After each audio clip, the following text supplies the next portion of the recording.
Anggota DPR RI Kiai Haji Awaludin Dimyati Rois atau Gus Alam meninggal dunia setelah sempat menjalani perawatan intensif di Rumah Sakit Budi Rahayu, Kota Pekalongan. Pengasuh Pondok Pesantren Al-Fadlu Wal Fadilah Kaliwungu ini meninggal dunia pada Selasa 6 Mei 2025 sekitar pukul 05.45 waktu Indonesia Barat. Direktur Rumah Sakit Budi Rahayu, FX Indra Setiadi menyampaikan pasien anggota dari DPR RI praksi PKB ini datang pada 2 Mei 2025 dalam kondisi luka parah dan tidak sadarkan diri atau koma. Tim medis melakukan tindakan operasi dan perawatan intensif di Rumah Sakit ICU selama 5 hari. Dirawat kurang lebih 5 hari dan dinyatakan meninggal pada tanggal 6 Mei 2025 pukul 5.45 bahwa pasien memang benar dirawat di Rumah Sakit Budi Rahayu selama 5 hari. Jenazah langsung dibawa pihak keluarga untuk dimakamkan di Kaliwungu, Kendal, Selasa sore. Sementara supir mobil Arya Maulana masih dirawat intensif di Rumah Sakit Karyadi Semarang. Saat ini kami berada di Pondok Pesantren Al-Fadlu, Kendal, tempat rencana beliau Bapak Alamuddin Dimyati Rois dimakamkan. Saat ini untuk kegiatan di Pondok Pesantren sedang dilakukan penggalian liang lahat. Sebelumnya kecelakaan terjadi di ruas tol Pemalang Batang, tepatnya di KM 315900 jalur A, Karangasem, Petarukan, Pemalang pada Jumat 2 Mei 2025. Mobil dengan nomor polisi H1980CM yang ditumpangi oleh Kiai Haji Alamuddin Dimyati Rois menabrak truk Fuso dari belakang.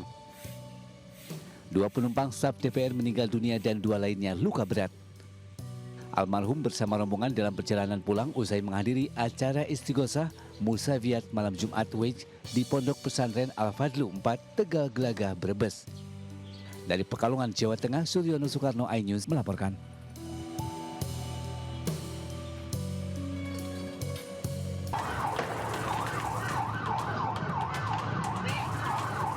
Tawuran antar kelompok warga kembali terjadi di terowongan Manggarai, Tebet, Jakarta Selatan.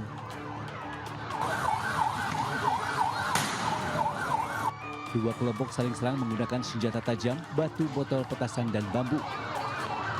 Imbasnya, arus lalu lintas dan aktivitas warga di sekitar lokasi sempat terganggu selama tawuran. Warga yang melintas panik dan memilih menghindari lokasi. Aksi brutal ini berakhir setelah aparat kepolisian dari Polsek Tebet tiba di lokasi dan membubarkan massa. Alhamdulillah udah selesai, mudah-mudahan sudah direkam, nggak ada korban, Ya. Belum diketahui penyebab terjadinya tawuran antar kelompok warga tersebut. Dari Jakarta Selatan, Den Helmi Sajangbati, iNews melaporkan.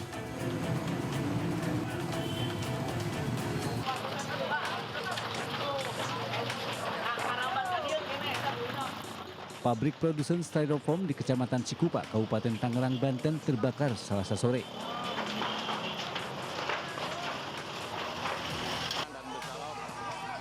Banyaknya bahan yang mudah terbakar membuat api dengan cepat membesar dan meludeskan seluruh bangunan dan bahan baku pembuat styrofoam di dalam pabrik. Karyawan yang sedang bekerja dan warga yang berada di sekitar pabrik panik, khawatir api merambat ke permukiman warga yang berdekatan dengan pabrik.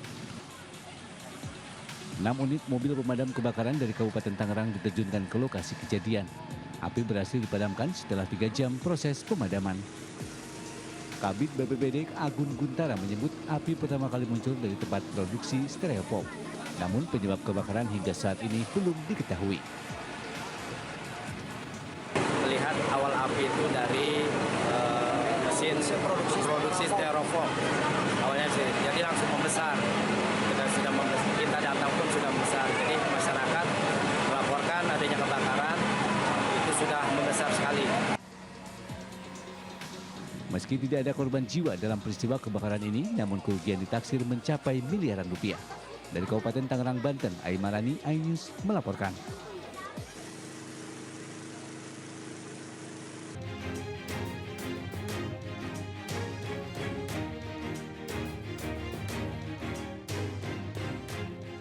Kecelakaan tunggal bus angkutan antar provinsi di Bukit Surungan, Padang Panjang, Sumatera Barat menewaskan 12 penumpang dan 23 lainnya luka-luka.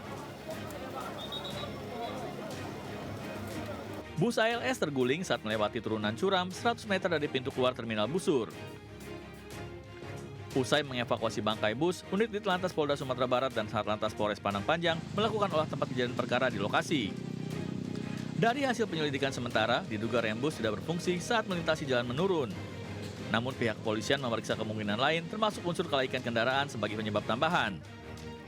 Penyidik masih memeriksa sopir dan operator bus serta melanjutkan proses investigasi teknis. Untuk sopir dan kerennya kondisinya alhamdulillah hanya luka-luka ya, sehingga masih dirawat secara intensif di rumah sakit. Belum bisa diperiksa berarti ya? Untuk sementara ini kita prioritaskan untuk penyembuhan dulu dari luka-lukanya, baru nanti kita lakukan pemeriksaan lebih lanjut. Sementara itu, tim DVI Polda Sumbar telah berhasil mengidentifikasi jenazah 12 korban tewas. 2 orang merupakan anak-anak dan 10 lainnya dewasa. Petugas masih menunggu kedatangan keluarga untuk proses serah terima jenazah. Seluruh jenazah akan dibawa ke Padang karena keterbatasan ruang pendingin di RSUD Padang Panjang. Jadi yang teridentifikasi 10 orang melalui sidik jari oleh tim Inavis Polres Padang Panjang. Nah, 2 lagi itu melalui properti dan foto yang dikirimkan oleh orang tuanya melalui video call. 17 korban yang alami luka masih dirawat di IGD Rumah Sakit Umum Daerah Padang Panjang, sementara 6 korban lain dirawat di Rumah Sakit Ibnu Sina, Yarsi Padang Panjang. Dari Padang Panjang, Sumatera Barat, Agung Sulistyo, Wahyu Sikumbang, iNews melaporkan.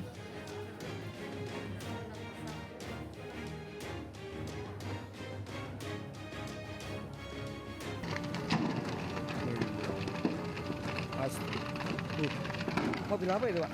Truk TNI AD yang terbakar dan meledak di ruas tol Gempol Pandaan kilometer 774 Senin malam menewaskan 1 orang prajurit akibat terjatuh dari tol. Kadis Pen Kodam 5 Brawijaya, Kolonel Kavaleri Donan Wahyu Sejati menyatakan truk yang membawa perlengkapan dan amunisi tersebut sedang dalam perjalanan kembali ke home base di Jember dari penugasan di Papua. Truk yang sudah melalui prosedur pemeriksaan ketat oleh tim teknis dari Detasemen Peralatan dan Detasemen Polisi Militer mengeluarkan percikan api di bagian atas. Saat dilakukan pengecekan oleh pengemudi truk, muncul letupan kecil yang kemudian merembet dan membesar. Melihat truk terbakar, 2 personel yang berada di belakang truk langsung melompat ke tepi jalan tol yang medannya berupa jurang. 1 prajurit atas nama Serma Leonardus Dino Adi Setiawan alami luka dan langsung dievakuasi ke Rumah Sakit Bayangkara Pusdik Sabara. Sedangkan Serka Untung Avisilia dinyatakan meninggal dunia akibat terjatuh. Penyebab percikan api di truk masih dalam proses investigasi tim teknis TNI AD.